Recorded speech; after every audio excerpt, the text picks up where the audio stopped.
အားလုံးပဲမင်္ဂလာပါဒီချိန်ကဒီ NID College မှာ ID ဘာသာရပ်တွေကိုသင်ကြားပေးနေတဲ့ဒီချက်တော်ဟန်စုရေးဖြစ်ပါတယ်အဓိကဒီချက်ဒီမှာသင်နေတဲ့ subject ကတော့ database ပေါ့နော်အဲ့တော့ဒီချက်ပြောချင်တာကတော့ database တွေကျတို့ဒီ ID knowledge မှာမဖြစ်မနေသိရမယ့်ဘာသာရပ်တစ်ခုအနေနဲ့ရှိရပေါ့နော်အဲ့တော့ဒီ subject ရဲ့အဓိကသဘောတရားကဘာတွေကိုလေ့လာရမှာလဲဆိုတော့ကျတို့ data တွေကိုသိမ်းတာတွေ data တွေကို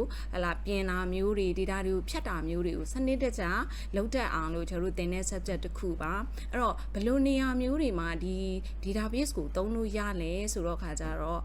ဥပမာဒီအရောင်းဝယ်လုပ်တဲ့နေရာတွေ education နေရာတွေသို့မဟုတ် banking တွေဟုတ်လားဒါမှမဟုတ်ရင်လည်းကိုနေ့စဉ်လှုပ်ရှားနေတဲ့နေ့စဉ် daily activity တွေအားလုံးကို data တွေနဲ့ record တွေနဲ့သိမ်းထားမယ်ဆိုရင်တစ်ချိန်မှာကိုလိုချင်တဲ့အကြောင်းအရာတွေပြန်ပြီးတော့ကြည်ချင်တာမျိုးတွေ data တွေ retrieve လုပ်တာမျိုးတွေဒါတွေကိုပြန်ပြီးအသုံးပြုလို့ရပါတယ်နောက်တစ်ခုကကျတို့နားလည်ထားမှာ database system လို့ပြောလိုက်တာနဲ့ဘာတွေပါတာလဲပေါ့เนาะအဲ့တော့ဆောင်းနာပြောတာတွေကသူ့ကိုသုံးလို့ရတဲ့အရာတွေပေါ့အဲ့တော့ database တွေဘာတွေပါလဲဆိုရင်ကျတို့ data တွေကိုသိမ်းတဲ့ database ဆိုတဲ့အရာရှိရယ်နောက်တစ်ခုက database ကိုအသုံးပြုတဲ့ software ရှိမှာပေါ့เนาะအဲ့ software ကိုကျတို့ဘာလို့ပြောလဲဆိုရင်ဒီ database management system လို့ပြောတဲ့ DBMS လို့ခေါ်တာပေါ့နောက်တစ်ခုကကျတော့ဒီ database ကိုအသုံးပြုနေတဲ့ user ဘိုင်းပေါ့အဲ့တော့ user ဘိုင်းမှာတော့ကျတို့ဘာတွေရှိလဲဆိုဒီ developer တွေတို့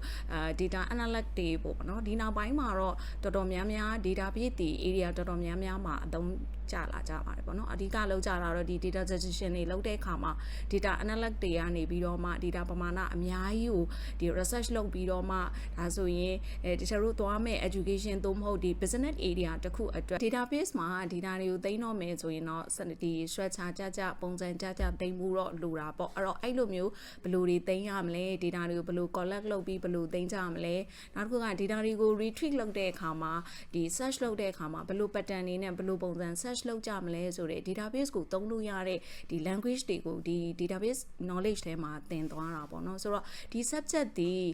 ဘယ်နေရာမှာအသုံးချလို့ရတယ်လဲလို့မေးရင် IT field မှာပါနေတဲ့နေရာတော်တော်များများမှာအသုံးချလို့ရပါတယ်အဲ့တော့ဒီဘက်ခေတ်မှာတော်တော်များများနားလည်ထားကြတာ big data တွေသုံးလာကြတယ်နောက်တစ်ခုကဒီ data analytics တွေလုပ်လာကြတယ်နောက်က program တွေရေးတဲ့အခါမှာလည်းကျတို့ data တွေနဲ့ချိတ်ဆက်ဖို့လိုအပ်လာတယ်အဲ့ခါမှာ data တွေကိုစနစ်တကျသိမ်းဆည်းနိုင်ဖို့เนาะဒါမှမဟုတ်ကိုသိမ်းထားတဲ့ data တွေကိုအလွယ်တကူထုတ်ကြည့်တဲ့အခါမှာ